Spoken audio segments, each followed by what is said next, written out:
अब question number 2 से question number 6 तक हमारे पास वर्ड प्रॉब्लम्स हैं और इन वर्ड प्रॉब्लम्स को हमने मैट्रिक्स इन्वर्जन मेथड और क्रैमर्स रूल से सॉल्व करना है। वर्ड प्रॉब्लम्स की पहले तो हमने स्टेटमेंट से इक्वेशंस बनानी है। दो इक्वेशन जब हमारे पास बन जाएंगी तो फिर उन दो इक्वेशन से आपने मैट्रिक्स इन्वर्जन मेथड या क्रैमर्स रूल उसी तरह यूज़ करना है जैसे अभी हमने क्वेश्चन 1 में किया। मैं आपको सारे पार्ट्स की इक्वेशंस बना देती हूँ कि किस तरह से इनकी इक्वेशंस बनेंगी। फिर इन इक्वेशन से आपने सिर्फ मैट्रिसेस बनाने हैं और उन पर क्रैमर्स रूल या मैट्रिक्स इन्वर्जन मेथड यूज़ करके उनको सॉल्व कर लेना है। क्वेश्चन 2 की इक्वेशन देखते हैं हम। क्वेश्चन 2 है हमारे पास the length of a rectangle is 4 times its width. तो आप लिखेंगे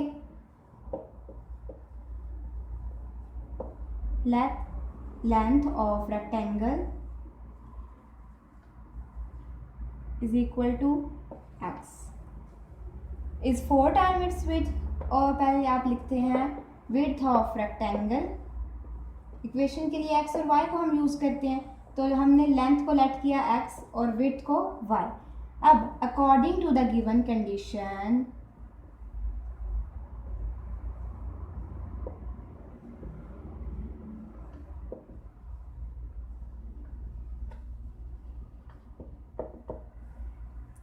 लेंथ हमारे पास क्वेश्चन में है अब the length of a rectangle is 4 times its width, यानी हम length is equal to 4 times width लिखेंगे और हमारे पास लेंथ है x is equal to 4y। ठीक है, ये हमारे पास एक टर्म बनी। अब इस एक टर्म से हम इक्वेशन कैसे निकालेंगे, x इज इक्वल टू कि उस साइड पे 4y प्लस के साथ है, ठीक है, तो इस साइड पे आके माइनस 4y आ जाएगा हमारे पास। x माइनस 4y, दूसरी साइड पे कुछ नहीं बचा, x minus 4y is equal to 0। ये हमारे पास है इक्वेशन 1। ठीक है, अब हमें दो इक्वेशंस चाहिए होती हैं सॉल्व करने के लिए। दूसरी इक्वेशन हम बनाते हैं। आगे हमारे पास क्वेश्चन में गिवन है the perimeter of rectangle. Perimeter कहते हैं रेक्टेंगल का जो एक एरिया होता है उसको, और वो हमारे पास गिवन है, वो है 150 सेंटीमीटर। अब पेरीमीटर का फॉर्मूला क्या होता है, पेरीमीटर का फॉर्मूला होता है 2 टाइम्स, ठीक है, लेंथ प्लस विड्थ। ये हमारे पास पेरीमीटर का फॉर्मूला होता है। अब हम पेरीमीटर के फॉर्मूले में 2 लिखेंगे। एल हमने कहा था लेट लेंथ बी एक्स, तो एल की जगह हम एक्स पुट कर देंगे, प्लस विड्थ की जगह हम वाई पुट कर देंगे। और इसको जब हम फर्दर सॉल्व करते हैं तो 2 multiply by x 2x plus 2 multiply by y 2y। Perimeter हमारे पास आ रहा है 2x प्लस 2y और पेरीमीटर हमारे पास क्या था 150 सेंटीमीटर, तो पेरीमीटर यानी 150 centimetre is equal to 2x plus 2y। और अब आप इसको भी इक्वेशन 2 कह सकते हैं, यानी आप ये कह सकते हैं कि 2x plus 2y is equal to 150। ये हमारे पास इक्वेशन 2 है। यहाँ आप इसको यहाँ पे सिंप्लीफाई भी कर सकते हैं, वो इस तरह से कि यहाँ पे इसको आप फर्दर 2 को मल्टीप्लाई ना करें सबके साथ, ठीक है। तो हमारे पास क्या बच आएगा, यहाँ पे हमारे पास 2 बाहर ही है और x प्लस वाई है और इज इक्वल टू पेरीमीटर हमारे पास 150 है। 2x प्लस 2y हमने साइड पे नहीं किया, अब x प्लस वाई साइड पर रहने दिया, इज इक्वल टू 150 और ये 2 यहाँ पे मल्टीप्लाई और x plus y full term से, तो दूसरी साइड पे आके ये डिवाइड हो जाएगा, यानी 150 डिवाइडेड बाई 2 और x प्लस वाई हमारे पास आएगा 75। ये भी आपकी इक्वेशन 2 हो सकती है। अब यहाँ आप x plus y is equal to 75, इसको सेकंड इक्वेशन कंसीडर करके इसके साथ इसका मैट्रिक्स बनाएं तो आपका आंसर वही आएगा जो अगर आप इसको सेकंड इक्वेशन कंसीडर करते हैं इस वाली को, क्योंकि यहाँ पे 2x प्लस 2y है और इज इक्वल टू 150 है। यहाँ पे हमने सिर्फ ये किया है कि इस 2 को बाहर कॉमन ही रहने दिया और वहाँ पे जाकर डिवाइड कर दिया और हमारे पास x plus y is equal to 75 आ गया। ठीक है, x plus y is equal to 75 से आपको ज़्यादा ईजी होगा सॉल्व करना, तो आप इस वाले को कंसीडर कर लें। अब हमने इसको सॉल्व कैसे करना है, आपके पास ये इक्वेशन मैंने बनाई एक और एक ये बनाई, ठीक है, तो आपने लिखना है अब सॉल्व करने के लिए x minus 4y is equal to 0 और दूसरी इक्वेशन आपके पास x plus y is equal to 75। ठीक है, इनका ऊपर नीचे लिखा और इनका मैट्रिक्स बना दिया। इनका ए मैट्रिक्स कैसे बन रहा है, हमारे पास x के साथ कुछ नहीं तो 1 आएगा, y के साथ माइनस 4 आएगा, प्लस वाई प्लस 1 यानी 1 आएगा, कुछ भी नहीं y के साथ। ये आपका ए मैट्रिक्स बन गया और बी मैट्रिक्स आपका होगा 0 और 75। और अगर तो आपने एक्स मैट्रिक्स बनाना है यानी मैट्रिक्स इन्वर्जन मेथड से कर रहे हैं तो फिर आपके पास आ जाएगा एक्स और वाई का मैट्रिक्स, और अगर मैट्रिक्स इन्वर्जन मेथड से नहीं कर रहे तो आपके पास एक्स मैट्रिक्स नहीं आएगा। ये जो आपकी बुक में क्वेश्चंस हैं इन सब को आपने दोनों से सॉल्व करना है, मैट्रिक्स इन्वर्जन मेथड से भी और क्रेमर्स रूल से भी, दोनों से सॉल्व करके आपने सेम आंसर ला के दिखाना है। अब हम देखते हैं क्वेश्चन 3 की इक्वेशन। ये हमारे पास आ गई क्वेश्चन 2 की इक्वेशन। क्वेश्चन 3 हमारे पास गिवन है the two sides of a rectangle. ठीक है, रेक्टेंगल की टू साइड्स की ही बात हो रही है। इसमें भी हम कहेंगे let length of rectangle is equal to x and width of rectangle is equal to y. ठीक है, फिर अब हम कहेंगे according to the given condition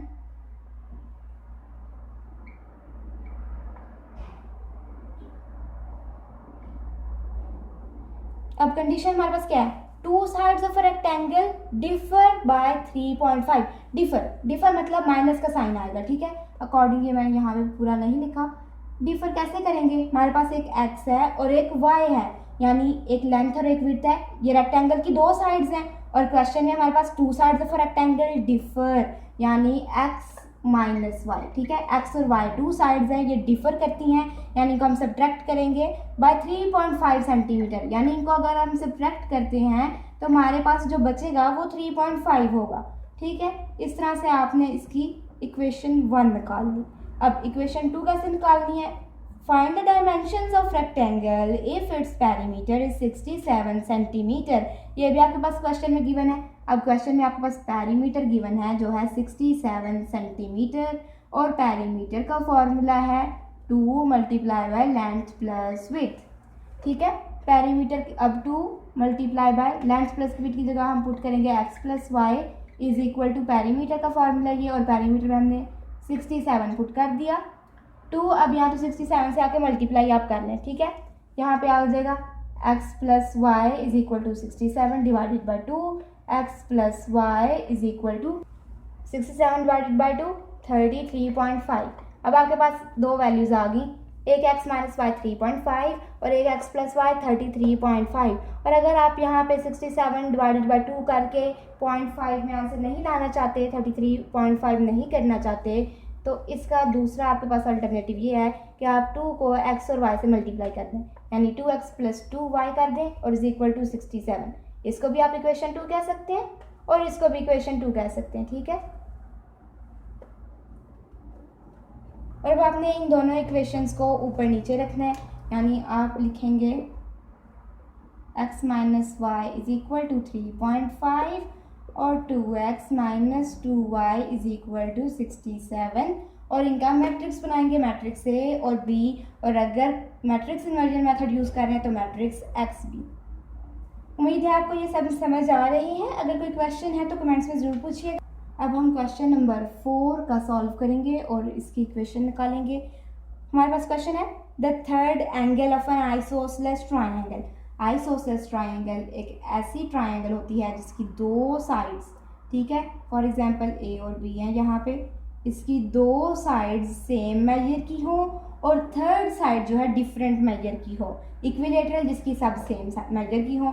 तो आइसोसेलेस यानी दो इक्वल एंगल्स हैं इसमें। The third angle of an isosceles triangle is 16 degree less than the sum of two equal angles।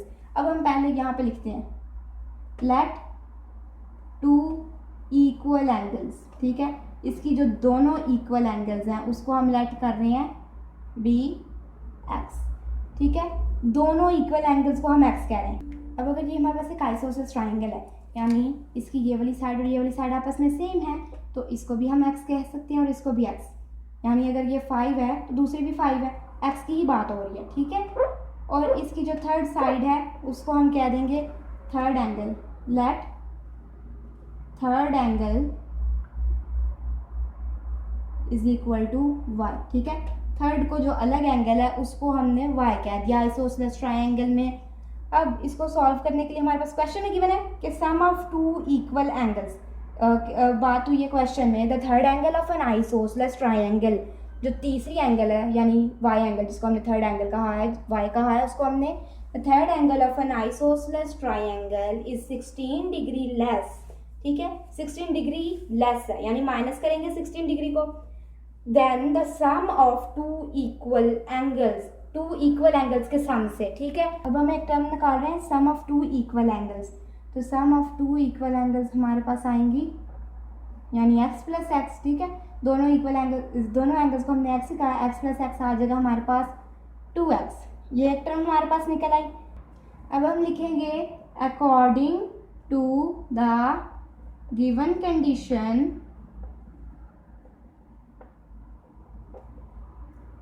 वो इक्वेशन आएगी 2x minus 16 is equal to y।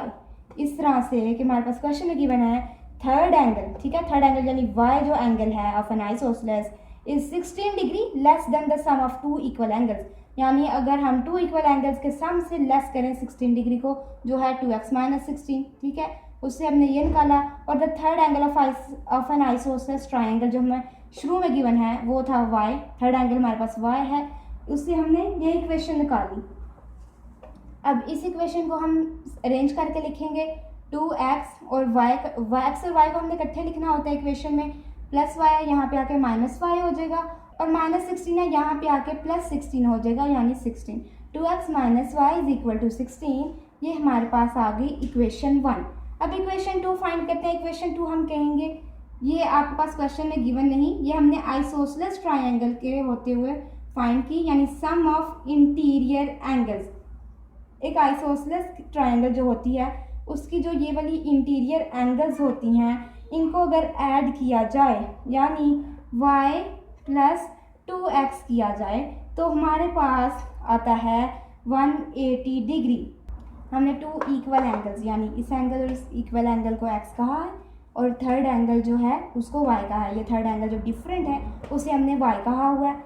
अब हमने क्या कहते हैं सम ऑफ इंटीरियर एंगल्स, ये आइसोसेलेस ट्राइंगल की टर्म है कि उसमें इक्वल जो सब इंटीरियर एंगल्स यानी जो जितनी भी अंदर एंगल्स हैं y और x जो हैं उनको जब प्लस किया जाए तो 180 डिग्री आता है, यानी y प्लस एक्स 180 डिग्री आता है। और y प्लस एक्स को सॉल्व करते हैं तो y प्लस 2x आता है 180 डिग्री, और ये 2x को बस आप इस साइड पे लिखते हैं यानी 2x प्लस y 180 डिग्री। ये आपके पास है इक्वेशन 2। अभी इसको आप इसके नीचे लिख लें 2x plus y is equal to 180 degree. ये आपके पास इक्वेशन 2, और इनसे अब आप एक मैट्रिक्स बनाएंगे। अब हम देखते हैं क्वेश्चन नंबर 5 की इक्वेशंस कैसे बनेंगी। क्वेश्चन नंबर 5 में हमारे पास one acute angle of a right angle. Acute angle वो होती है अगर हमारे पास एक राइट एंगल है और उसकी जो अपोजिट एंगल है, जो दूसरी साइड की एंगल है वो लेस देन 90 डिग्री हो तो वो एक एक्यूट एंगल होती है। तो हमारे पास क्वेश्चन है कि एक्यूट एंगल जो है एक राइट एंगल की वो 12 डिग्री ज़्यादा है then twice the other acute angle. एक और एक्यूट जो एंगल है उससे वो 12 डिग्री ज़्यादा है और दूसरे की ट्वाइस, ठीक है। अब find acute angles of right triangle यानी एक्स वाई।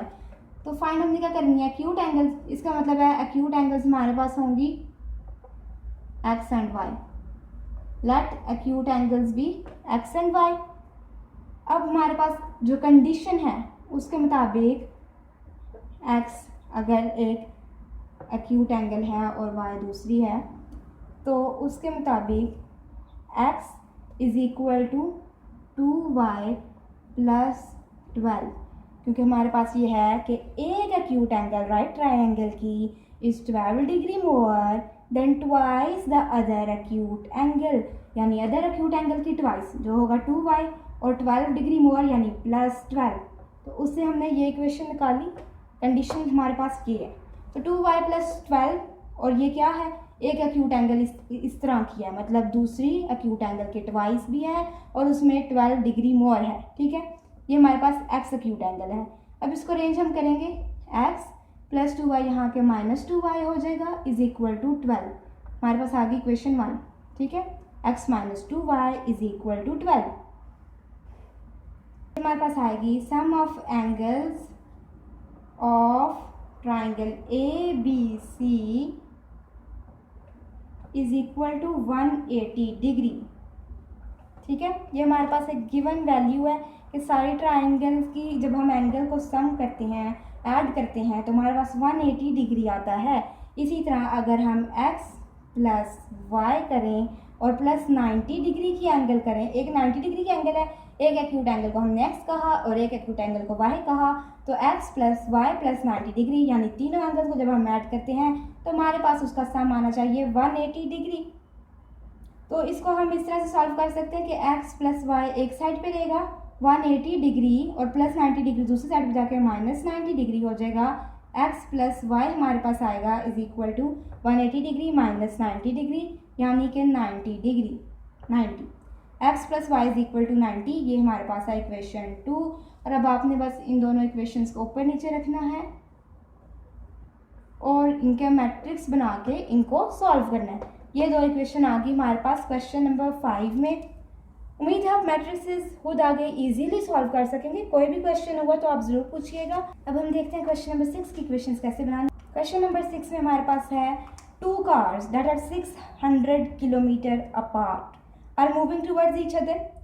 ठीक है, हमारे पास 2 कार्स हैं। ठीक है, फॉर एग्जांपल ये एक कार और ये दूसरी कार और ये 600 किलोमीटर्स अपार्ट हैं। ठीक है, एक कार और दूसरे कार का आपस का डिस्टेंस जितनी दूरी पे है ये वो 600 किलोमीटर है। ठीक है, ये हमारे पास क्वेश्चन में है। Their speeds differ by 6 kilometre. Speed differ करती हैं 6 किलोमीटर से। फॉर एग्जांपल इसकी स्पीड 0 है तो इसकी 6 होगी। ठीक है, डिफर करती हैं 6 से। तो अगर हम 6 माइनस 0 करते हैं तो हमारे पास क्या आएगा, 6 आएगा। ठीक है, अगर डिफर करती हैं कि स्पीड 6 से और अगर हम एक गाड़ी की स्पीड को कह देते हैं y x और दूसरी गाड़ी की स्पीड को कह देते हैं y और ये डिफर कर रही हैं तो यानी x माइनस वाई हम करेंगे तो हमारे पास क्या आएगा 6। यानी इनका डिफरेंस जो है माइनस डिफर कर रही है यानी माइनस का साइन आएगा और इनका डिफरेंस क्या है 6। ये हमारे पास क्वेश्चन में गिवन है। अब ये हमारे पास एक इक्वेशन बन गई। कैसे आपने इसको लिखना है, let the speed of 2 cars be x kilometre per hour and y kilometre per hour. ठीक है, 2 कार की स्पीड को एक को हमने कहा x किलोमीटर पर आवर और दूसरी को y किलोमीटर। आगे हमारे पास क्वेश्चन गिवन है and the cars are 123 kilometre apart after 4.5 hour. अब ना थोड़ा टाइम गुजरा है यानी 4.5 आवर गुजर गए। ठीक है, 4 आवर्स एंड 30 मिनट्स गुजरे इसका मतलब है। और वो कार अब जो हैं जितनी दूरी पे है वो 123 जा रही हैं। ठीक है, एक कार की ज़्यादा थी ना, फॉर एग्जांपल हमारे पास वाई कार की स्पीड ज़्यादा थी। ठीक है, और इनके अंदर 600 किलोमीटर का फासला था तो वाई कार की स्पीड अगर 6 इससे डिफर 6 कर रही है ना, इसकी जितनी स्पीड थी उससे 6 टाइम्स ज़्यादा थी वाई की और वो इसलिए मूव करके अब उसके ज़्यादा करीब आ गई है और अब सिर्फ डिस्टेंस रह गया 123 किलोमीटर का। तो अब इसको हमने कैसे करना है, अब हम आगे लिखेंगे। इससे पहले हमने इक्वेशन निकाली है कि x minus y is equal to 6, इसको हमने कह दिया है इक्वेशन 1। अब हम लिखेंगे distance covered in 4.5 hours is equal to. ठीक है, 4.5 आवर्स में इसने कितना डिस्टेंस कवर किया ये हम कैसे पता लगा रहे हैं, वो ऐसे कि 600 पहले इनका डिस्टेंस था, 4.5 आवर गुजरे और अब डिस्टेंस इनका 123 है तो 600 माइनस 123 करेंगे हमारे पास आएगा 477। ठीक है, 600 इनका पहले डिस्टेंस था, इस गाड़ी की स्पीड ज़्यादा थी, इसने मूव किया और अब 123 डिस्टेंस रह गया था। तो मूव इसने कितना डिस्टेंस किया जो 123 रह गया, मूव इन्होंने 477 किलोमीटर किया है ताकि डिस्टेंस सिर्फ 123 बच जाए। ठीक है, अब वो कैसे करेंगे हम इस तरह लिखेंगे 4.5x plus 4.5 y is equal to 477। यानी 4.5 आवर में x और 4.5 आवर में y ने जितना डिस्टेंस कवर किया है उसको हम ऐड करेंगे तो हमारे पास 477 आएगा। इस गाड़ी ने जितना भी किया है वो मतलब थोड़ी थोड़ी आगे गई है और फिर ये गाड़ी भी उससे थोड़ी आगे आई है, उस डिस्टेंस को जब हम ऐड करते हैं तो हमारे पास 477 आता है। 2 गाड़ियाँ थी ना जिन्होंने मूव किया, यानी x ने भी मूव किया, y ने भी मूव किया, 4.5 टाइम में उन्होंने मूव किया और मूव करके इतना टोटल डिस्टेंस दो गाड़ियों ने आपस में कवर किया। 4.5x को हम इस तरह लिख सकते हैं, यानी 4 मल्टीप्लाई बाई 2 9/2, ठीक है। इसको हम इस तरह भी लिख सकते हैं और 4.5 भी रहने दे सकते हैं। तो मैं इसको इस तरह लिख रही हूँ, 9/2x plus 9/2y is equal to 477। अब 9/2 को मैं कॉमन निकालूंगी, x plus y is equal to 477। यहाँ पे 2 डिवाइड हो रहा है तो दूसरी साइड पे जाके मल्टीप्लाई हो जाएगा, 477 मल्टीप्लाई बाई 2 और 9/x plus y is equal to 954। अब यहाँ पे 9 जो है मल्टीप्लाई हो रहा है तो दूसरी साइड पे 9 जाके डिवाइड हो जाएगा, 954 डिवाइडेड बाई 9, 954 डिवाइडेड बाई 9 जब हम करते हैं तो हमारे पास आएगा 106। और ये हमारे पास दूसरी इक्वेशन किस तरह बनेगी, हमारे पास आ रहा है x plus y is equal to 954 divided by 9, तो x plus y is equal to 106। ये हमारी इक्वेशन 2 है। उम्मीद करती हूँ आपको ये समझ आ गया है। अगर कोई भी कन्फ्यूजन है या कोई क्वेश्चन पूछना है तो कमेंट्स में ज़रूर पूछिएगा। और इन सारे क्वेश्चंस में आपने इसी तरह करना है, इक्वेशंस मैंने आपको बना दी हैं, आपने इन इक्वेशंस को क्वेश्चन नंबर 1 की तरह सॉल्व करना है।